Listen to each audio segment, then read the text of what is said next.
नमस्कार, माझं नाव डॉक्टर पुरू धवन आहे आणि आज या व्हिडिओमध्ये आपण नेफेकबद्दल बोलणार आहोत.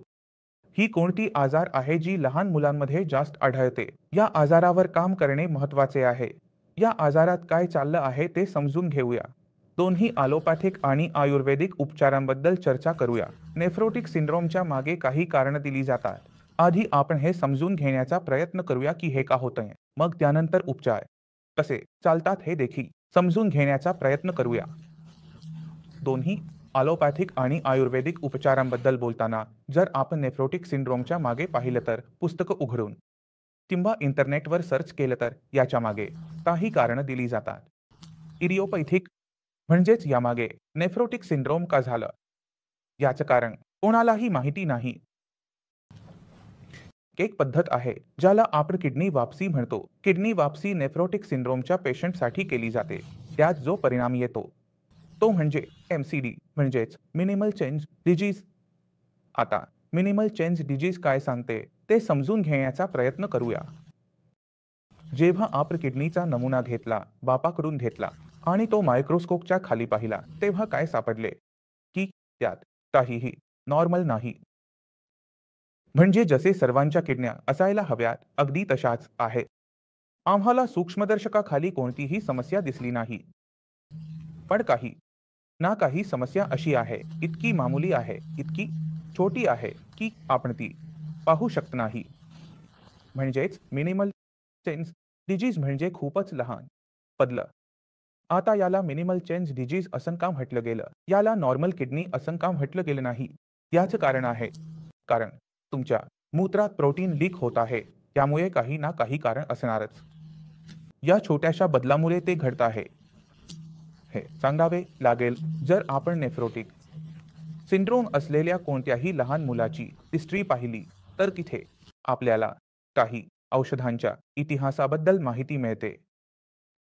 लहान मुलं जास्त आजारी पडतात.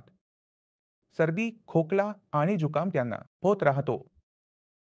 अक्सर जेव्हा सर्दी, खोकला आणि जुकाम होतं तेव्हा आई घाबरून डॉक्टरकडे जाते आणि डॉक्टर अनवधानाने काही औषधं लिहून देतात जी काही मुलांना नुकसान पोहोचवतात.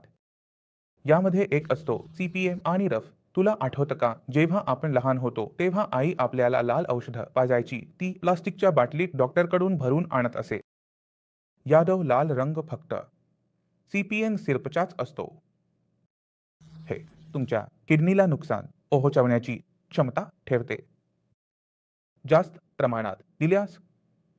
म्हणूनच मी म्हणतो की जेव्हा मुलं लहान असतात तेव्हा सर्वात सुरक्षित उपचार म्हणजे होमिओपॅथी. त्यात काहीही नुकसान नाही. 2 बूंद 4 बूंद काम चांगलं करतात. तर लहान मुलांसाठी त्या वेळेस सर्वात चांगली असते. आता जेव्हा मुलाच्या मूत्रात प्रोटीन लीक होऊ लागतो तेव्हा संपूर्ण शरीर प्रोटीनचं बनलेलं असतं. आपली त्वचा, आपले केस, आपली डोळे सगळं काही प्रोटीनचं बनलेलं आहे. आता तुम्ही मुलाला जेवण देत आहात किंवा एखादा मोठा व्यक्ती जेवण खात आहे, पेशंट जेवण खात आहे. आता जो प्रोटीन शरीरात गेला आहे तो बाहेर पडणारच आहे, थांबणार नाही. आता शरीरात प्रोटीनची कमतरता सुरू होईल. रक्तात प्रोटीनची कमतरता सुरू होईल. आता रक्ताला जो गाठपणा असतो जेव्हा तो बाहेर काढून पाहतो तेव्हा तो गड्ड असतो, पाण्यासारखा तर नसतो. तो गाठपणा कुठून येत असतो? 2 गोष्टींमुळे. प्रोटीन आणि कोलेस्टेरॉल हे दोन्ही गोष्टी रक्ताला गाढपणा देतात. आता जर त्यातले एक गोष्ट प्रोटीन कमी झाली तर रक्ताचा गाढपणा निर्माण करण्यासाठी कोलेस्टेरॉलला वाढवायला लागेल. याच्यामुळे लहान मुलांच्या शरीरात हायपरलिपिडेमिया म्हणजेच कोलेस्टेरॉलची मात्रा खूप जास्त दिसून येते. नेफ्रॉनमध्ये कारण प्रोटीन कमी आहे आणि कोलेस्टेरॉल जास्त आहे तर 2 गोष्टी दिसून येतात. मूत्रात रक्ताच्या आत प्रथिनांचे प्रमाण तोटा. Second fall stool. आता प्रोटीन जर आपल्या शरीरात कमी झाला तर आपल्याला एक गोष्ट आणखी दिसून येते की शरीरात पाणी जमा होऊ लागते. चेहऱ्यावर, पायांवर जो फेस आहे तो मौन फेस होऊ लागतो. पायांमध्ये सूज येत आहे. हे तिन्ही गोष्टी एकत्र येऊन शरीरात पाण्याचं जमा होणं, मूत्रातून प्रोटीन बाहेर पडणं, रक्तात कोलेस्टेरॉलची मात्रा जास्त असणं हे 3 लक्षणं जेव्हा एकत्रितपणे एक पेशंटमध्ये येतात त्या पेशंटला नेफ्रोटिक सिंड्रोमचा पेशंट म्हणतात. आता प्रश्न आहे की आपण हे कसे सुधारायचे. आपल्याला आधी पेशंटच्या खाण्यावर लक्ष द्यायला हवे. अनेकदा आपण व्हिडिओमध्ये पाहतो की किडनी खराब झाल्यावर प्रोटीन थांबवा. जर मुलाला नेफ्रोटिक सिंड्रोम असेल, त्याच्या खाण्यात प्रोटीन थांबणार नाही. प्रोटीन दिलं जाईल का दिले जाईल? कारण जर त्याच्या शरीरात प्रोटीनची मात्रा कमी होत राहिली, तुम्ही जेवणात प्रोटीन दिलं नाही तर त्याचं शरीर संपून जाईल. सूज खूप जास्त होईल, फुफ्फुसे पाण्याने भरतील. त्या पेशंटला आपल्याला प्रोटीन द्यायचं आहे. जर आपला मुलगा लहान असेल तर खाण्यात कधीही प्रोटीनची कमतरता करू नका. पुन्हा मी पोहतोय. ठीक आहे. तुम्हाला दुसरे लक्ष द्यायचे आहे की खाण्यात मिठाची मात्रा कमी असावी. जर तुम्ही नेफ्रोटिक पेशंटला मीठ जास्त दिलं, कोणत्याही स्वरूपात तुम्ही भाज्यामध्ये घातलं, पापड दिला किंवा कुठल्या तरी गोष्टीला चव दिली, तर त्या पेशंटमध्ये आपल्याला सूज जास्त दिसून येईल. बीपी वाढू लागेल आणि बीपी जिथे आला, बीपी उच्च राहू लागला, तिथे किडनीला नुकसान होऊ लागेल आणि ते वेगाने सुरू होईल. तर तुम्ही प्रोटीन थांबवू नका. तुम्हाला कमी करायचं आहे ते म्हणजे मिठाची मात्रा कमी करायची आहे.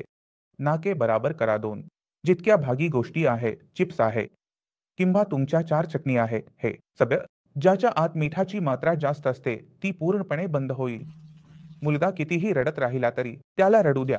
आपल्या खाण्यापिण्यात कोणते 2 मोठे बदल लक्षात ठेवावे लागतील याबद्दल मत मांडले जाईल. एक चूक म्हणजे पेशंटला फळे खायला द्या. फळे खा. फळे खाण्यावर काहीही बंदी नाही. बेटा फळे खा. सफरचंद, गव्हाचे, पपई खा. ते ठीक आहे. मात्र 1 कटोऱ्यापेक्षा जास्त देऊ नका. मुलाला रोटी, भात हवे आहे कारण त्याची वाढ आवश्यक आहे. मुलाची गरज आहे ती भाकर. तो भात जो वाढायचा आहे म्हणून तुम्ही दूर ठेवला आहे. तो प्रोटीन आहे जो तुम्हाला द्यायचा आहे, ज्याची शरीरात कमी होत आहे.